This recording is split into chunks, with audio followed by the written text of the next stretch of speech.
All eyes on रफ़ा, ये post आपने social media की हर प्लेटफॉर्म पे देखी होगी। जैसे ही सुबह मैं उठा मैंने देखा कि सोशल मीडिया पे काफ़ी तेज़ी के साथ ऑल आइज़ ऑन रफ़ा ट्रेंड कर रहा है। मैंने जब इंस्टाग्राम देखा, ट्विटर देखा और चीज़ों को समझने की कोशिश की तो पता चला कि कल भी निहत्थे मुसलमानों के ऊपर जो रफ़ा बॉर्डर के आसपास में पनाह लिए हुए थे उन पे ऊपर इजराइल ने हमला कर दिया और 45 से ज़्यादा बच्चे और औरतों की इस हमले में जान चली गई है।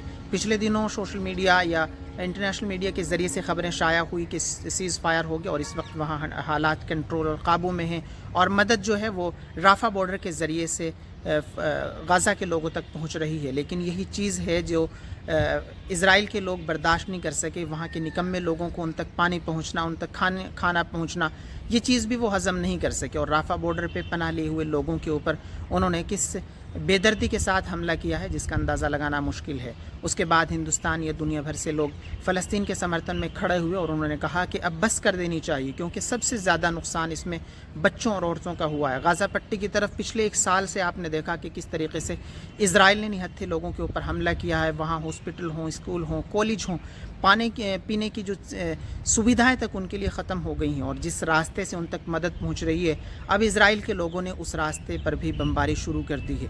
राफ़ा बॉर्डर इकलौता एक ऐसा रास्ता है जहां से मदद फ़लस्तीन के लोगों तक पहुंचती है। इसके अलावा जितने और बॉर्डर उनको लगते हैं वो तमाम बॉर्डर इजराइल ने सील किए हुए हैं। उन रास्तों से फ़लस्तीन तक या गाज़ा पट्टी तक पहुंचना मुश्किल है। तो गाज़ा पट्टी के पास लगने वाले इजिप्ट के ये बॉर्डर जिसे राफ़ा बॉर्डर कहा जाता है, वहाँ से जो लोग दुनिया भर से लोग मदद पहुँचाना चाहते हैं वो लोग इजिप्ट जाते हैं और इजिप्ट से राफ़ा बॉर्डर के ज़रिए से वो लोग फ़लस्तीन के लोगों तक मदद पहुँचाते हैं। लेकिन अब ये भी इजराइल के कमबख्त लोगों को हज़म नहीं हुआ और वहाँ की सेना ने इसके ऊपर हमला कर दिया। वहीं इजराइल के राष्ट्रपति नेतन्याहू कहते हैं कि हमें इस हमले की कोई ख़बर नहीं है और हम इसकी निंदा करते हैं। अगर ये हुआ है तो ये गलत हुआ है।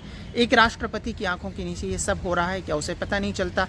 और पूरी दुनिया के लोग 57 मुस्लिम ममालिक कहाँ सो जाते हैं? क्या उन्हें और किसी बात का इंतज़ार है? क्या उन्हें इस बात का इंतज़ार है कि फ़लस्तीन को पूरी तरीके से नेस्त नाबूद कर दिया जाए, उनके बच्चों, उनके बड़े बूढ़ों को सबको मिटा दिया जाए? वहाँ के लोगों की कितनी तकलीफ़ दे, कितना वाकई हमारे लिए भी मुश्किल होता है। लेकिन जब ये ख़बरें सोशल मीडिया पे पहुँचती हैं उस वक्त हिंदुस्तान से लोग उनके समर्थन में खड़े हो जाते हैं। एक यूज़र लिखते हैं, हम ऐसी दुनिया में रहते हैं जो हमसे उम्मीद करती है कि टेंट में बच्चों को मार दिए जाने और जलाने पर हम एक संतुलित बयान दें। जिन श्वेत मर्दों और महिलाओं या लोगों ने ये किया, इसे फ़ंड किया, इसका समर्थन किया और इसे सामान्य बनाने के लिए एक नैरेटिव बनाया और जश्न मनाया, उनके लिए मेरे दिल में सिर्फ श्राप है। ऐसे लोगों की ज़िंदगी हमेशा इन बच्चों की चीख से परेशान होती रहे, एक पल की भी शांति न मिले।